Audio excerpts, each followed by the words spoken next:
सदगुरुदेव भगवान की जय। श्री सीताराम सरकार की जय। श्री राधा वल्लभ लाल की जय। श्री राधा रमण लाल की जय। सभी दर्शकों भक्तों को कोटि कोटि प्रणाम। सबको प्रेम भरा जय जय श्री राधे, जय जय श्री सीताराम। आज के वर्तमान समय में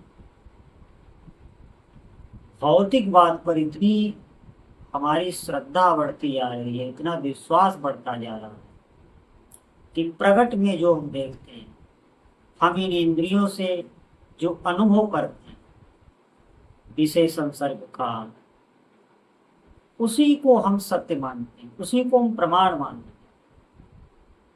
लेकिन जो सत्य है, जो आनंद जहाँ है, उसको हम नकारते हैं। यहाँ तक कि हम कह देते हैं कि ये मूर्ति पूजा, ये ठाकुर जी की सेवा, ये सब व्यर्थ की बात।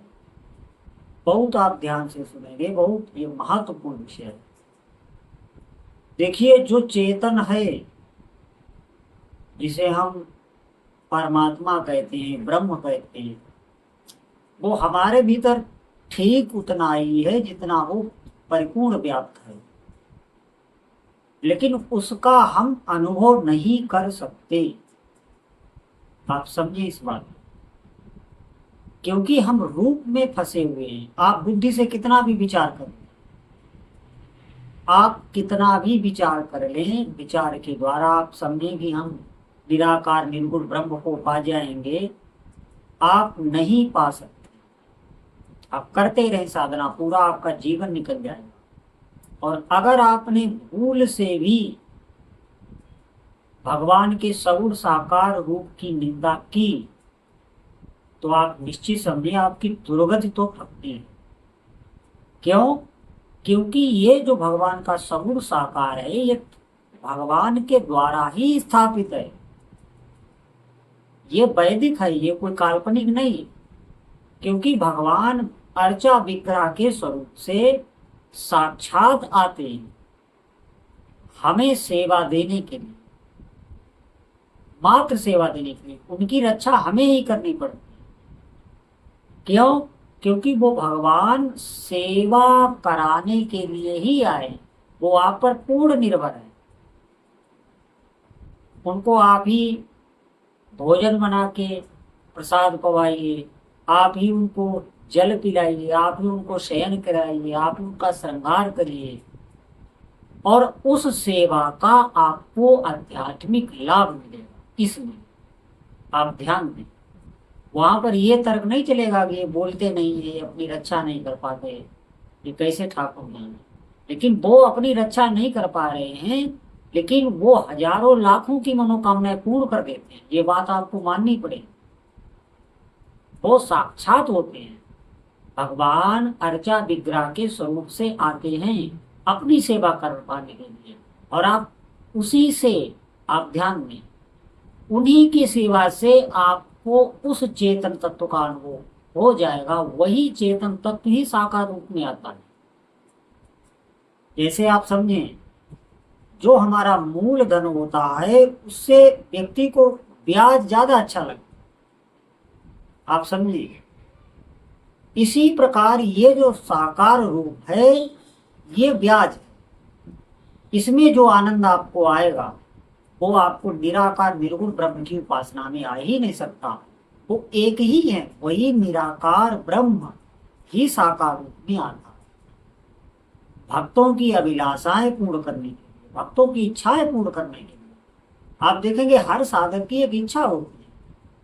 जैसे आप साधु हो जाए, आप बहुत विरक्त हो जाए, और आपको ब्रह्म तत्व का ज्ञान हो जाए, लेकिन जो आपके भक्त हों, आप ध्यान दें, उन भक्तों की भी कुछ अभिलाषाएं होंगी आपके प्रति।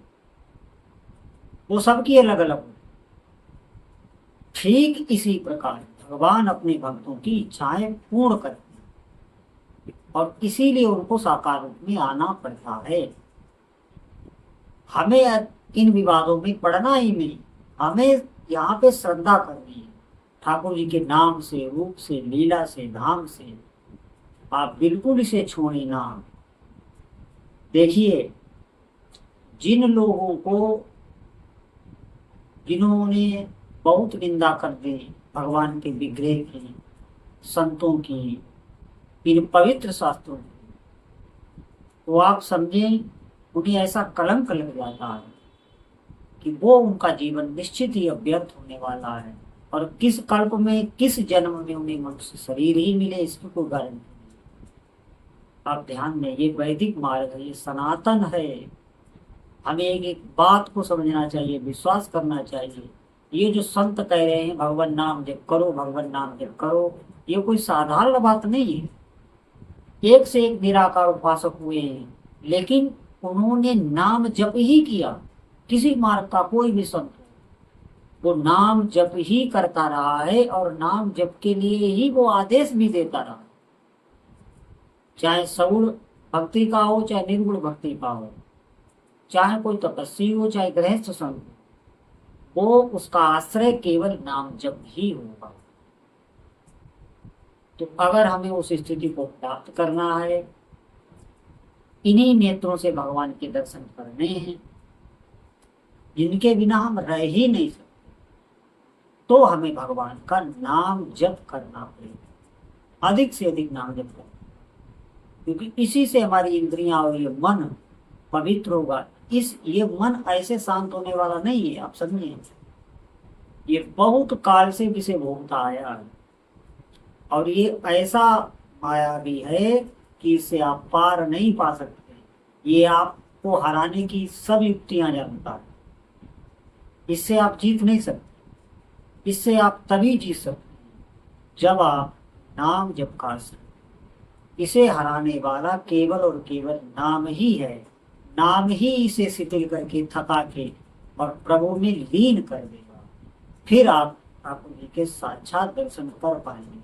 आप निश्चित मानिए, ये मन ही भगवान नाम जप में लगने लगता, इतना खो जाएगा, इतना इसे स्वाद आने लगेगा, क्योंकि अभी इसे इधर जो विषयों में है उस स्वाद का इसे ज्ञान है, अनुभव है।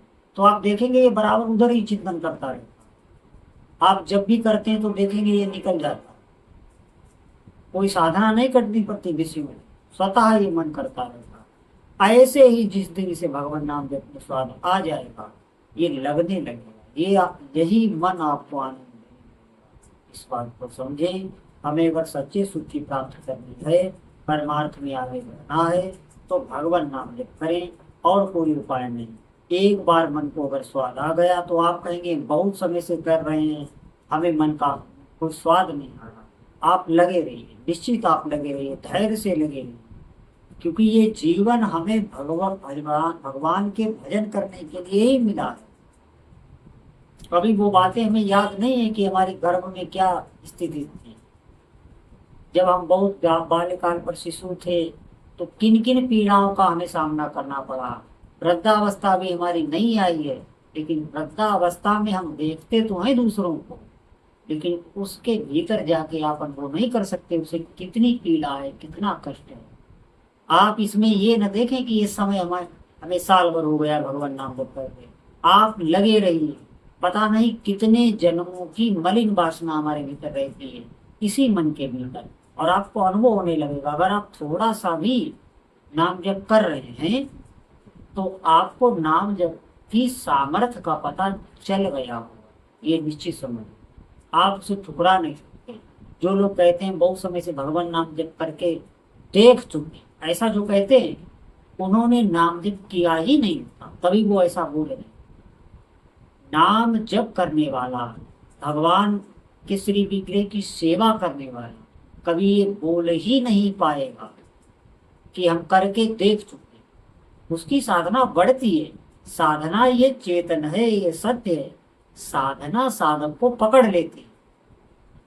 आप समझिए, आप साधना करने वाले नहीं है, अगर थोड़ा बहुत भी आप नाम जप कर रहे हैं तो वो ठाकुर जी की विशेष आप पर कृपा बनी हुई है। नहीं तो असंख्य जीव हैं इसी माया में, इन्हीं इंद्रियों में, इसी मन में फंसे हुए हैं, और बहुत बातें करते हैं, बहुत तर्क की बातें करते हैं, अपने धर्म का खंडन भी करते हैं, लेकिन विषयों के गुलाम ही हैं। आप समझे, विषयों के गुलाम हैं। अगर हमें परमार्थ में आगे बढ़ना है तो आज से ही अधिक से अधिक नाम जप करें। नाम जप इसलिए आवश्यक है कि ये आप किसी भी स्थिति में कर सकते हैं, किसी भी स्थिति में, चाहे पवित्र हो चाहे पवित्र हो, भगवान नाम जप आप अधिक से अधिक कर सकते हैं। और ये समस्त जो आप परमार्थ में जो चाहो वो प्राप्त कराने वाला भगवान का श्री नाम है। तो जितने भी साधक हैं आज से अधिक नाम जप करें। बोलो जय जय श्री सीताराम।